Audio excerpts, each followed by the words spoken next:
sports. And when we see those examples, there isn't evidence that these kids are a threat to safety or fairness. I mean, hold on. So, you're presenting this as an issue? Okay, the reason the issue is boy can be a girl or a girl can be a boy is a violation of fact. It is a violation of reality. It is wrong. It is morally idiotic. And yet you keep pushing this. Well, then I do want things blown up. And again, what does this mean? It means in terms of policy that the kind of stuff sex changes for children. So, for example, J.B. Pritzker, who's considered one of the future leaders of the Democratic Party, the governor of Illinois, again, they keep saying that their bench is great. Their bench is not great by any stretch of the imagination. J.B. Pritzker and Gavin Newsom made it. For this Transgender Awareness Week, I want you to know that I see you and have your back as governor. Illinois has enshrined protections for gender-affirming care to meet this moment. And because of that, we will have a home here. Always. First of all, why is every week Transgender Awareness Week? I'm aware. I think we're all Awareness Week or Transgender Lesbian Awareness Week. Like, goodness gracious. But this is the party that you guys built.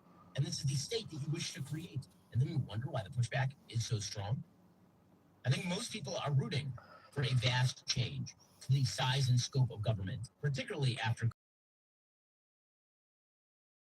2024 election was really not just a referendum on Joe Biden, it was a referendum on COVID itself, on the way that the entire West treated COVID, locking down entire societies, completely destroying economies, using COVID as an excuse to leverage up, spend oodles of dollars, completely was the apex of how they wish the world had worked. And it didn't work. And now the blowback is here, which is why I think a lot of people are rooting for Vivek Ramaswamy and Elon Musk when they say that they're going to dismantle entire government agencies. There was Vivek vowing just that over the weekend.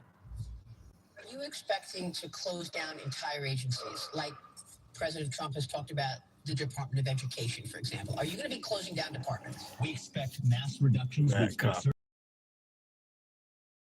I think people will be surprised by, how quickly we're able to move some of those changes, given the legal backdrop the Supreme Court has given us. I think a lot of people are rooting for that. So if Republicans were trying to, this would be a national news story. Democrats are trying it. So apparently we're supposed to pretend it's not happening at all. According to Fox News, as the contested Pennsylvania Senate race barrels for a $1 million recount, Democratic officials and a few blue counties are openly admitting to counting disqualified ballots in defiance of state law and court orders. The Associated Press has already called the race for Republican-elected McCormick. Obviously, a campaign with Senate-elect McCormick is already set up his office in D.C. as well. He should. Literally every outlet has projected him as the winner. He currently holds a 26,000 vote lead over incumbent Democratic Senator. You can see an automatic recount has now been triggered. But the question is, which votes should be counted? Well, the Pennsylvania Supreme Court ruled before the election mail ballots lacking formally required signatures or dates shouldn't be included in the official results, which makes sense because if you're post-dating your ballot, or if you didn't sign it, how do we know it's you or that you? Democratic officials in Philadelphia and surrounding Bucks Center Montgomery counties are currently ignoring the court order entirely, which is totally psychotic and illegal, and they should be prosecuted. Here, for example, is Bucks County Commissioner Diane Ellis Marseglia announcing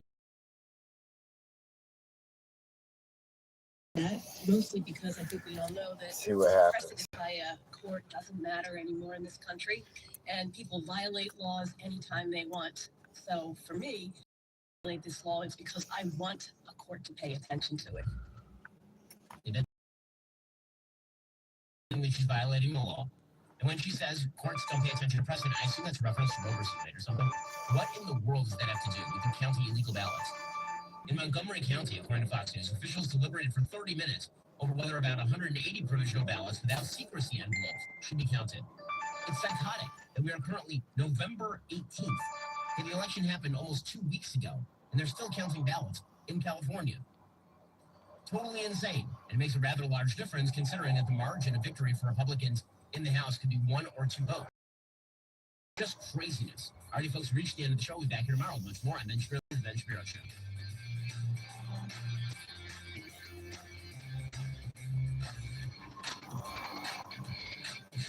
WCOA is 105 FY Pensacola and 102.7 WXDM HD2 Milton, a Cumulus media station.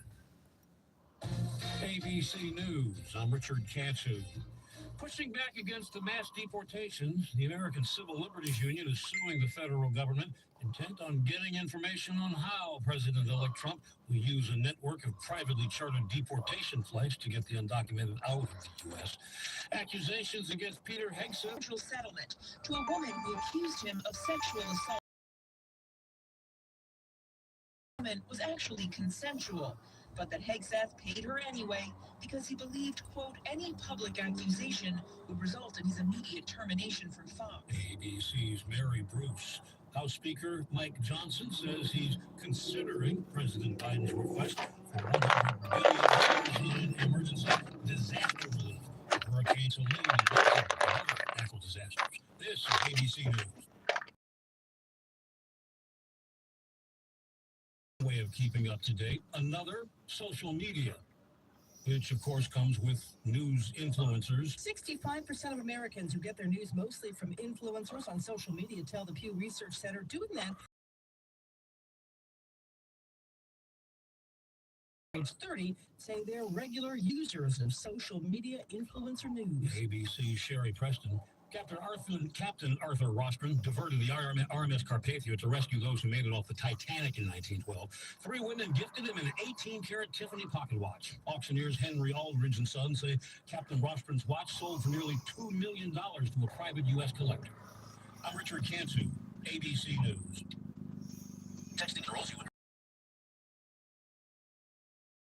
Hey, Dan, how you doing? Haven't seen you around the gym. Yeah, I've really fallen off. Since I turned 40, I just don't get the results I used to get. I need lower testosterone. I went through it a while back. I got Nugenix Total T, and it's made a huge difference for me. I've seen that ad on TV. Is it for real?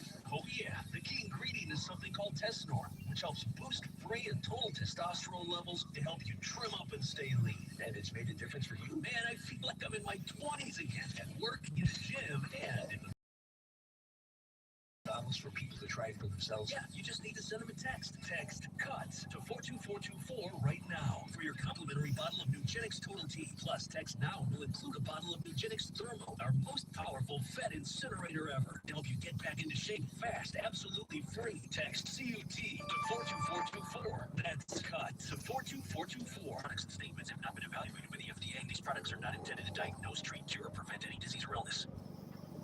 Farm Safe 811 starts with you. Always call 811 and wait for any underground lines to be marked. Always keep safety in the back of your mind. Just stay humble. For more information, go to farmsafe811.org. Did you receive a call or message that mentioned Social Security and demanded immediate action? Did the caller know your Social Security number or other personal information and tell you that your Social Security number had been used in connection with the crime? Did you feel worried that your Social Security number might be suspended, your bank account might be frozen or seized? That is not the